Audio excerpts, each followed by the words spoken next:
하나님 말씀 보겠습니다. 하나님 말씀은 요한복음 9장 1절에서 12절까지 말씀입니다. 제가 가진 성경은 신약 성경 160쪽입니다.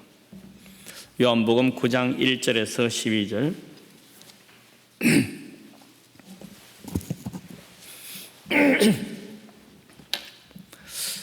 다 찾은 줄 알고 우리 한 절씩 교독하도록 하겠습니다.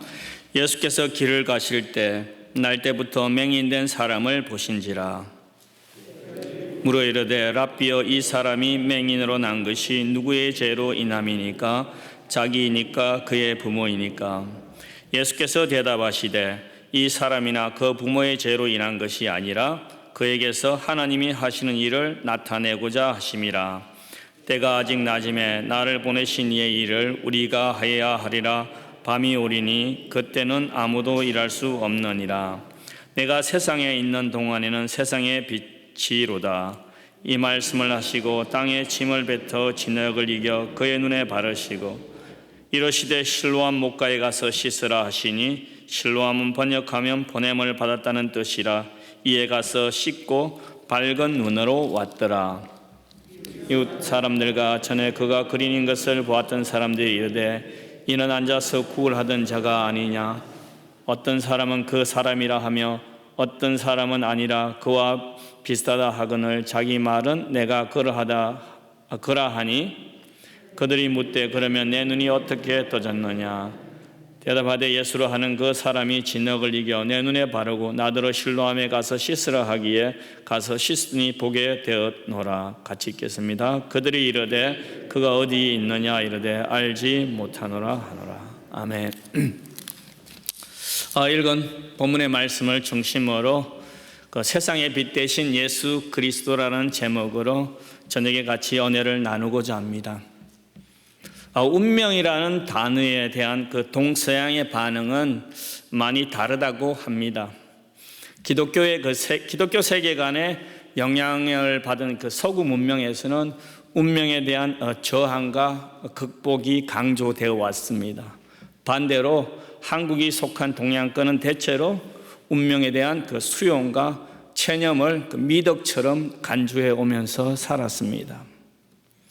아마도 우리가 이 운명을 미덕처럼 가장 민감하게 느끼면서 살아야 되는 곳이 있다면 그것은 아마 우리들의 가정일 것입니다. 경제적으로 어려운 가정에 태어난 사람은 자라면서 내가 왜 이렇게 어려운 가정에 태어났을까? 남편 때문에 고생하시는 분들은 내가 저 원수하고 왜 결혼해가지고 이 고생을 하는가? 어쩌다가 내가 결혼하였는가? 자녀가 힘들게 하거나 그 장애우를 가진 부모는 어쩌다가 저런 내 자식이 되었을까? 그런 한탄을 합니다. 아니면 외모에 신경을 많이 쓰는 분들은 저처럼 이렇게 잘생겼는데 왜 머리는 다 빠졌을까? 그런 생각도 하잖아요.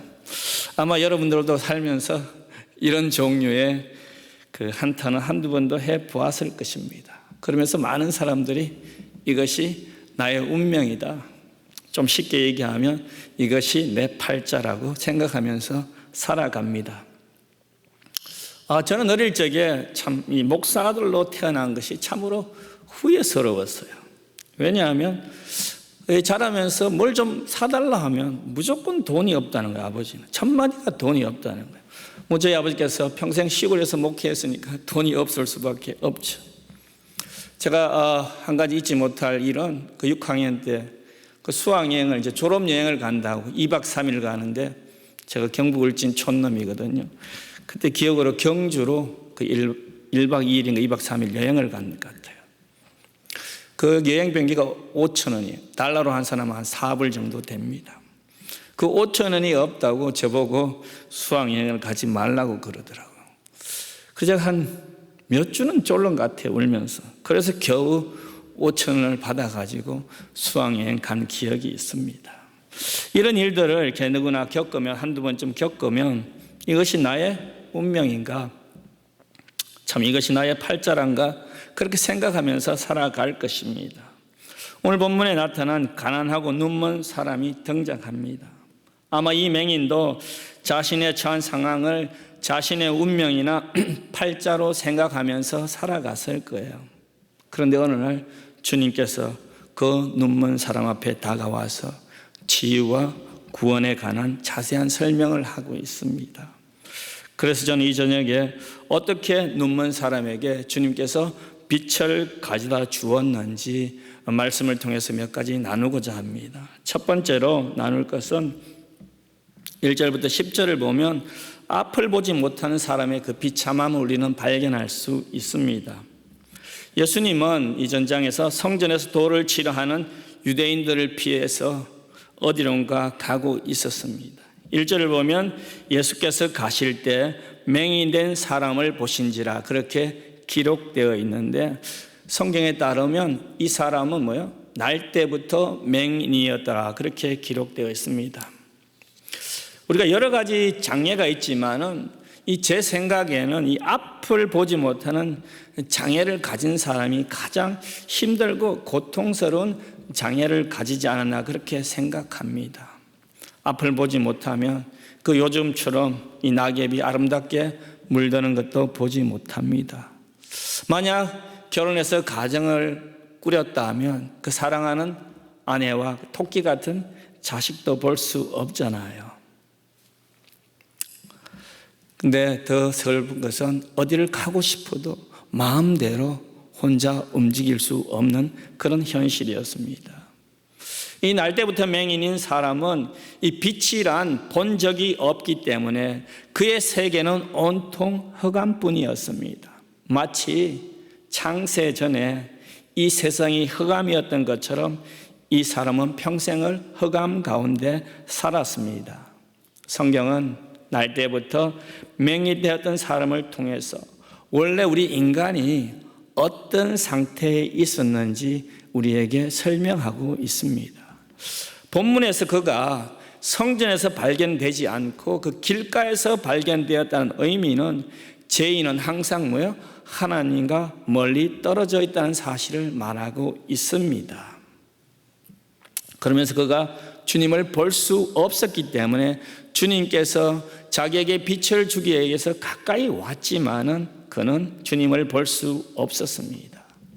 날 때부터 맹인되었다는 사실은 그가 모태에서부터 주님과 멀어진 인간의 모습을 묘사하고 있습니다. 그러므로 이 맹인의 삶은 하나님이 개입하지 않으면 죄로 인하여 인간이 겪는 고통의 문제를 해결할 수 없는 우리 인간의 실존의 모습을 보여주고 있습니다. 그런데 이 소경이 더 비참했던 것은 이 세상 어느 누구도 앞을 보지 못하는 이 사람에게 친구로 다가오지 않았고 관심이 없었습니다. 오늘 읽은 이 성경 1절부터 8절까지 보면 그 맹인에 대한 언급이 한마디도 없습니다. 아마 그는 세상 사람들의 관심의 대상은 되었습니다. 가십의 대상은 되었지만 아무도 그에게 친구가 되려고 가까이 오지 않았습니다. 한마디로 이 맹인은 살아 있었지만은 죽은 사람의 모습과 다를 바 없었습니다. 이런 맹인의 모습을 보고 많은 사람들은 불쌍하다고 생각할 것입니다. 하지만 더 불쌍한 사람은 육적인 소경으로 살아가는 사람이 아니라 영적인 소경 상태에 있는 사람들입니다. 영적인 소경 상태로 영적 어둠 속에서 살아가는 사람을 향하여 바울은 고린도후서 4장 4절에 그리스도의 영광의 복음의 광채가 비치지 못하던 사람이라 그렇게 말합니다. 예수님은 그 영광의 복음의 광채가 비치지 못하는 소경에게 빛을 비추어 주기 위해서 그 앞에 서 있었습니다. 그 소경 앞에 서 있는 예수님께 제자들이 질문을 하였죠. 2절을 보면 이 사람을 맹인으로 낳은 것이 누구의 죄이니까? 자기 죄이니까? 부모의 죄이니까? 제자들이 왜 이러한 질문을 했는지 성경은 언급하고 있지 않습니다. 하지만 성경을 보면 종종 그 죄나 고난의 원인을 그 죄의 문제로 돌립니다. 욥기서를 봐도 그렇죠. 욥의 친구들이 하나님으로부터 죄를 용서받으면 다시 삶을 회복할 수 있을 것이라고 욥에게 충고합니다. 출애굽기 20장 5절을 보면 하나님 여호와는 질투하시는 하나님인즉 나를 미워하는 자는 죄를 갚되 아버지로부터 아들에게로 3, 4대까지 이르게 한다, 이렇게 언급되어 있습니다. 어떤 분들은 이 본문의 말씀을 근거로 그 소위 가계에 흐르는 저주를 주장합니다. 가계에 흐르는 저주란 조상들이 죄를 범하면 그 후손 3, 4대까지 죄값을 치르는 것이 하나님의 보응의 원리라고 하는데, 저도 어릴 적에 이러한 말씀을 들은 기억이 있습니다. 그런데 이 말씀의 원래의 뜻은 그렇지 않습니다. 당시 고대 세계에는 보통 그 3, 4대가 같이 모였기 살았기 때문입니다. 따라서 가장이 아버지가 죄를 범하면, 할아버지가 죄를 범하면 3, 4대가 같이 살았기 때문에 그 집에 살고 있는 모든 사람들이 함께 고통을 당한다는 비유적인 말씀인 것입니다. 아무튼 제자들의 질문은 당시의 세계관을 그대로 보여주고 있습니다. 사람들에게 임하는 재앙은 그 죄의 원인이 있다는 것이 당시 유대인들의 생각이었습니다. 유대인들뿐만 아니라 오늘날까지도 이러한 생각을 하는 많은 성도들이 있는 것을 저는 보았습니다. 인간의 운명을 불행과 수렁으로 몰아가는 악한 힘을 죄라고 표현하는데, 그렇다면 문제는 예수님을 믿고 하나님의 자녀가 되었지만 이런 운명을 가진 사람들이 우리 주위에 여전히 많다는 것입니다. 그러므로 우리는 이 질문의 목적을 바로 알아야 합니다. 질문을 바로 이해하기 위해서는 이전 장 요한복음 8장 44절을 봐야 됩니다. 44절을 보면 너희는 너희 아비 마귀에게 났으니 너희 아비의 욕심대로 너희도 행하고자 하느니라. 그는 처음부터 살인자요 진리가 그 속에 없으므로 진리에 서지 못하고 거짓을 말할 때마다 제 것으로 말하나니 이는 그가 거짓말쟁이요 거짓의 아비가 되었다. 그렇게 성경은 말합니다. 이 말씀을 보면 유대인들이 지금 영적으로 흑암 가운데서 빛으로 오신 예수 그리스도의 하나님의 아들 예수 그리스도를 거역하고 있다는 말씀인 것입니다. 그래서 그들의 영적인 아버지를 누구라고 합니까? 마귀라고 합니다. 이 구절을 통해서 보면 가장 중요한 것은 영적인 어둠이 있고 영적인 부모이지 육신적인 어둠과 육신적인 부모 때문에, 혈통적인 부모 때문에 고통을 당한다는 것이 아닙니다.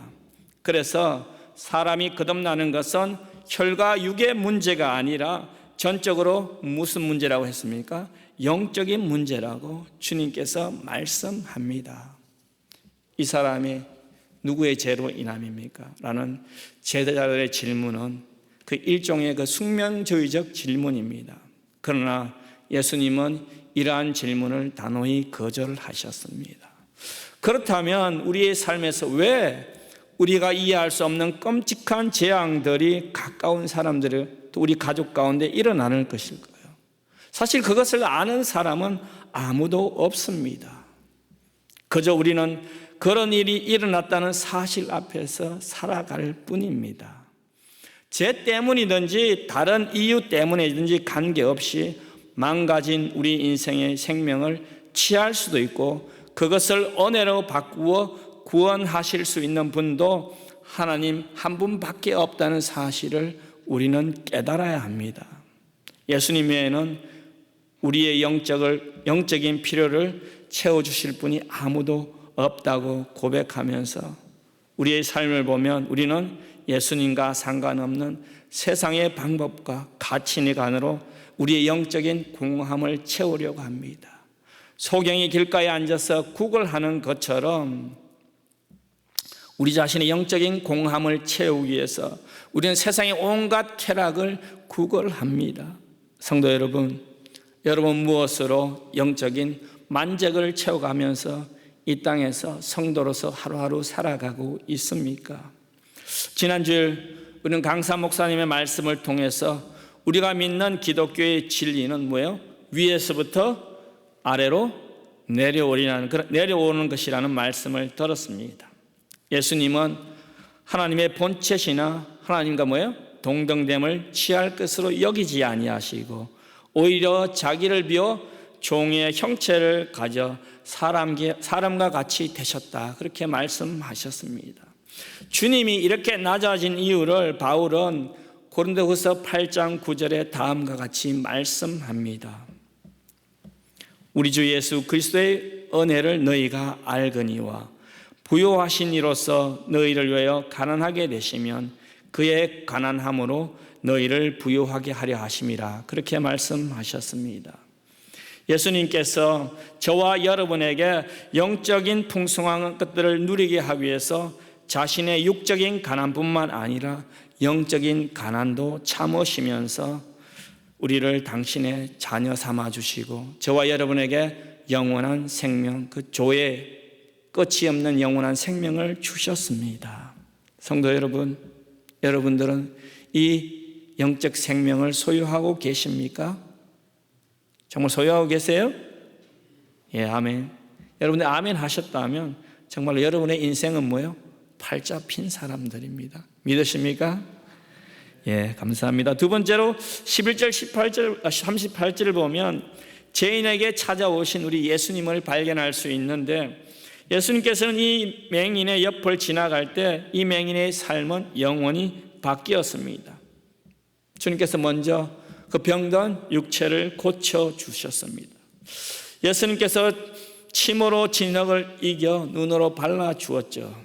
그리고 맹인에게 실로암이라는 연못에 가서 눈을 씻으라고 말씀하셨습니다. 그 실로암 연못은 그 성전 예배 때 그 사용하던 그 술을 만드는 그 성의 남쪽 끝에 있는 연못이었다고 합니다. 우리가 7절의 말씀처럼 실로암이란 보내다는 뜻에서 그 파생된 동사로서 보냈다 또는 보냄을 받은 자라는 뜻을 가지고 있는 연못이었는데, 그 사도 요한은 육체적으로 영적으로 눈먼 자에게 빛을 주기 위해 이 땅에 보내어 주신 예수님을 나타내고 있습니다. 보냄을 받은 자, 예수님의 자기소개와 같은 것입니다. 예수님은 그 하늘 보좌를 버리시고 이 땅으로 보냄을 받았습니다. 오늘 본문 4절에서도 하나님을 나를 보내신 이로 그렇게 소개하고 있습니다. 예수님은 자신은 하나님이 보낸 자이고 따라서 자신의 일은 하나님의 일이다, 자신은 하나님의 일을 하는 사람으로 계속 말씀하고 계십니다. 그러므로 소경이 실로암으로 갔다는 의미는 예수님에게로 갔다는 사실을 말하고 있습니다. 그가 실로암에 가서 눈을 씻으니 눈이 떠여졌다는 것은 예수님 앞으로 나아가서 생명 되신 그 생명의 빛을 보았다는 말입니다. 예수 그리스도의 빛으로, 그 생명의 빛으로 인하여 소경은 고침을 받았습니다. 소경이 눈을 뜨자 많은 사람들이 관심을 가지고 여쭤보았습니다. 그런데 어떻게 해서 그가 이렇게 눈이 떠있는지 궁금하였지만 왜, 무엇 때문에, 그 침에 대해서는 아무도 궁금해하는 사람이 없었습니다. 왜 아무도 그 침에 대해서 이야기하지 않았을까요? 아주 단순한 질문입니다. 소경이 볼 수 있습니까? 볼 수 없었습니다. 눈이 멀었기 때문에 예수님이 무엇을 하여 자기 눈에 진흙을 발랐는지 소경은 알지 못했습니다. 여기서 우리는 중요한 영적인 교훈을 얻을 수 있습니다. 하나님이 우리를 자신에게로 인도하기 위해 우리의 삶에서 일하실 때가 반드시 있습니다.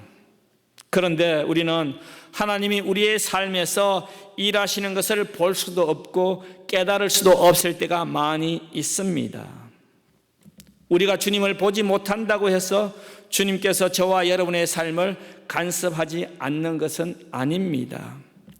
우리가 구원받은 후 하나님 나라의 백성으로 성도로 살아가기 위해서 나 자신만의 노력으로 되는 것이 아니라 보이지 않는 하나님의 손길이 항상 우리를 보호하고 인도하고 있다는 사실을 믿으시기 바랍니다. 예수님께서는 소경에게 빛을 비치게 한 다음 소경의 얼굴을 대면하면서 그 소경의 눈을 치료하신 예수님 자신이 누구인지 알려주기 위해서 그를 자신에게로 인도하였습니다. 이 소경처럼 우리도 육체적인 눈으로 주님을 보는 것만으로 결코 그 성도의 삶을 살아가기에 충분하지 않습니다.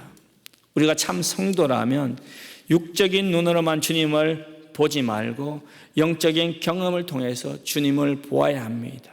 주님을 만져야 합니다. 주님을 경험할 수 있는 곳으로 나아와야 합니다. 그것이 오늘 본문에서 예수님이 말씀하고 있는 사실입니다. 소경의 삶에 주님이 빛이 찾아오기 시작하면서 그가 어떤 사람으로 변화되었는지 우리는 주목해 보아야 합니다. 사람들이 내 눈이 어떻게 떠야 되는지 물었을 때 그때 그는 예수라고 하는 사람이라고 대답하였습니다. 그가 알고 있는 것은 예수라는 사람의 이름뿐이었습니다. 당시에 예수라는 이름은 흔한 이름이었습니다. 우리식으로 표현하면 김아무개 정도 되었습니다. 이 소경처럼 오늘날에도 많은 사람들이 예수라는 이름을 알고 있습니다. 그런데 세상 사람들이 알고 있는 예수님이 누구입니까? 그들이 생각하는 예수는 교회를 다니는 사람들이 예수라면 흥분하고 사죽을 못 쓰는 그런 사람으로 생각합니까? 아니면 한 인간 목수의 아들로 생각합니까? 아니면 이 세상의 많은 성인 중에 한 사람으로 생각합니까?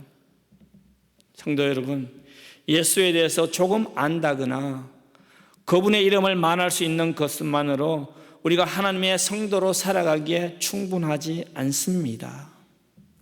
12절을 보면 군중들이 그 사람 즉 예수가 어디 있습니까? 물을 때 그는 어떻게 했습니까? 모른다고 대답하였습니다. 그런데 13절부터 17절을 보면 바리새인들이 이 기적의 이야기를 듣자 소경되었던 자를 불러서 일에 자초지정을 물었습니다. 그리고 그들 중 어떤 사람은 예수님께서 안식일에 이 기적을 행하신 것을 보고 화를 내었습니다. 그리고 그들 중 일부는 예수님께 안식일에 일을 한 것으로 간주하여 주님을 죄인으로 간주하면서 예수님이 어디 있는지 그 소경되었던 자에게 물어봤을 때 그는 예수를 선지자라 그렇게 대답하였습니다. 여기서 우리는 눈뜬 소경이 주님께 대한 인식이 어떻게 바뀌어졌는지 볼 수 있습니다. 15절을 보면 그런 첫 번째 정언에서 예수님을 가리켜 그 사람이라고 했는데 17절에는 뭐요? 선지자라 그렇게 말했습니다. 그가 선지자라고 말한 것은 아마 옛날 선지자들이 기적을 일으킨 것을 생각하면서 예수님을 선지자로 생각했을 것입니다. 오늘날도 많은 사람들이 소경되었다가 눈을 뜬 사람처럼 예수님으로부터 복음의 빛을 들었습니다. 보았습니다. 그러나 예수님을 하나님의 아들로서 우리의 구원자로는 받아들이지 않고 그저 많은 성인 중에 한 사람으로 그냥 지혜자로 생각합니다. 여러분은 진정으로 예수님을 어떤 분으로 생각합니까? 이 소경처럼 그저 예수가 성인의 한 사람으로 생각하면서 우리가 인생을 살아가면서 실패하고 좌절할 때 위로받을 수 있는 분으로 생각합니까? 아니면 나의 죄를 사해 주기 위해서 십자가에 달리신 나의 구세주로 생각합니까? 예수님께서는 단지 우리 인간들에게 도덕적으로 올바른 길을 보여주시기 위해서 십자가를 지시지 않으셨습니다. 주님께서는 내가 길이요 진리요 생명이니 나에게로 나오라고 말씀하셨습니다. 우리는 주님 앞으로 나와야 우리가 구원을 얻을 수 있습니다. 우리가 말씀을 읽지 않았지만 34절부터 38절을 보면 마지막으로 예수님께서 그 소경되었던 사람을 찾아가서 자신이 누구인지 밝히는 장면이 나오죠. 이때 소경되었던 사람은 예수님을 누구라고 시인합니까? 하나님의 아들로 시인하고 구원을 받습니다. 이 소경되었던 사람은 처음에 예수님을 많은 사람들 가운데 한 분으로 보았습니다. 그러나 그는 마지막에 예수님의 이야기를 듣고 따라야 할 사람으로 보는 데서 한 발짝 더 나아가서 예수님을 믿음의 대상으로, 구원자로, 예배자로 예배를 받기 합당한 사람으로 보았습니다. 소경되었던 사람은 우리가 구원받기 전에 어떤 과정을 거치는지 잘 보여주고 있습니다. 우리 모두는 믿음으로 예수 그리스도를 우리의 구세주로 영접하였습니다. 그런데 우리 자신들의 삶을 되돌아보면 여전히 주님에 대하여 듣는 것으로만, 보는 것으로만 만족해하는 우리 자신들의 모습을 봅니다. 성도 여러분, 이 소경이 예수님을 좋은 사람에서 하나님의 사람으로 이렇게 보는 것으로 이끌림 받은 것처럼 저는 우리 첼트인 공동체에 속한 모든 성도들이 이 소경과 같은 그러한 경험을 하기를 주님의 이름으로 축원드립니다. 마지막으로 살펴볼 것은 빛으로 오신 예수님 자신을 우리는 볼 수 있습니다. 오늘 본문 5절을 보면 예수님께서는 내가 세상에 있는 동안에는 세상의 빛이라 그렇게 말씀하셨습니다. 그런데 이전 장 8장 12절을 보면 나는 세상의 빛이니 나를 따르는 자는 어둠에 다니지 아니하고 생명의 빛을 얻으리라 그렇게 말씀하셨어요. 8장 12절과 오늘 본문 그 5절을 보면 조금 다릅니다. 오늘 본문에서는 예수님께서 내가 세상에 있는 동안이 그 시간적인 그 단서를 붙이십니다. 이제 자신이 떠날 때가 머지 않았다는 것을 암시하고 있습니다. 사람들이 예수님의 얼굴을 직접 보고 영접할 수 있는 기회가 항상 열려 있다는 그런 말씀이 아닙니다. 그 예수님께서는 십자가에 달려 돌아가셨고 지금은 우리 곁에 계시지 않습니다. 그리고 우리에게 약속의 말씀을 주셨어요. 예수님께서 살아계실 때는 그분이 빛이셨는데 예수님이 이 세상에 없는 동안에는 누가 그 역할을 대신해야 됩니까? 예수님께서 이 땅에 재림하시는 그때까지 예수님을 대신해서 세상의 빛과 소금의 역할을 감당해야 되는 사람이 바로 저와 여러분입니다. 이 어려운 시대에 그 성도의 사명을 가지고 살아가는 저와 여러분이 빛이라는 사실을 명심하시기 바랍니다. 35절을 보면 예수님께서는 유대인에게 그 쫓겨난 소경을 찾아갔습니다. 35절 우리 한번 읽어보겠습니다. 우리 35절을 다시 한번 찾아보세요. (9장 35절) 한번 찾아보세요. 같이 읽어보도록 하겠습니다. 시작. 예수께서 그들이 사람을 쫓아냈다 하는 말을 들으셨더니 그를 만나 있으세 내가 인자를 믿느냐. 찾아갔습니다. 그를 만나서 뭐라 합니까? 내가 인자를 믿느냐. 소경은 예수님께서 쫓아냈다는 말을 들었어요. 소경을. 근데 9장을 우리가 자세히 읽어보면 들었다는 말이 한 5번 정도 나오는데 어떤 사람은 예수님에 대해 들었지만 그분들은 예수님을 거절하였습니다. 27절을 보면 바리새인들은 소경이었던 자를 통해서 그 전해진 복음을 들었지만은 제대로 듣지 않았습니다. 하지만 소경되었던 사람은 35절에서 내가 인자를 믿느냐 이란 예수님의 말을 들었을 때 38절에 보니까 어떻게 했습니까? 주여 내가 믿나이다 그렇게 고백하였습니다. 소경된 사람이 엎드려 예수님을 영접했을 때 그는 자신이 눈이 멀었던 날과 해당에서 쫓겨난 모든 고통을 잊어버렸습니다. 그가 예수님의 이름을 부를 때 그는 영원히 죽지 않는 영원한 생명을 선물로 받았습니다. 살았지만 죽은 자 같았던 어둠의 사람에게 예수님께서 빛으로 찾아오셨습니다. 아무도 그가 왜 소경이 되었는지 알지 못한 것 같이 우리도 우리의 삶에 찾아오는 많은 고난에 대하여 끝내 답을 들을 수 없습니다.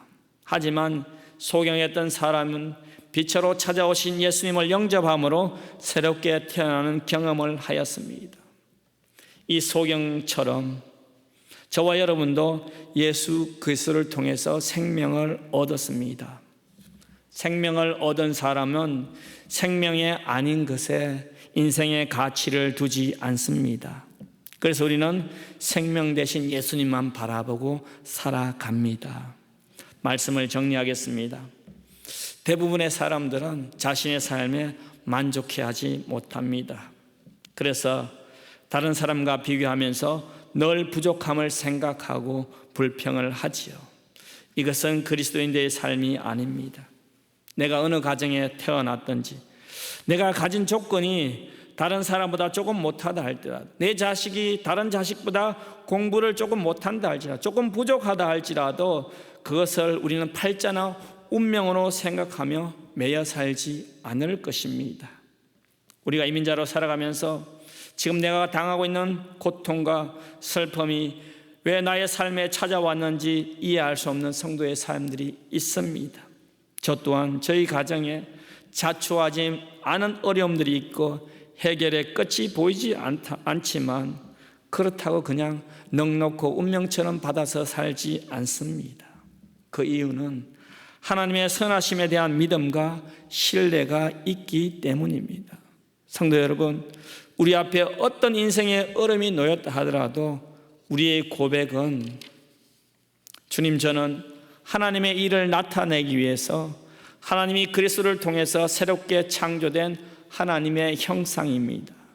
저의 삶을 통해서 주님의 영광을 비추는 삶이 되게 해 주십시오라는 이러한 고백이 우리의 고백이 되기를 주님의 이름으로 축원드립니다. 기도하겠습니다.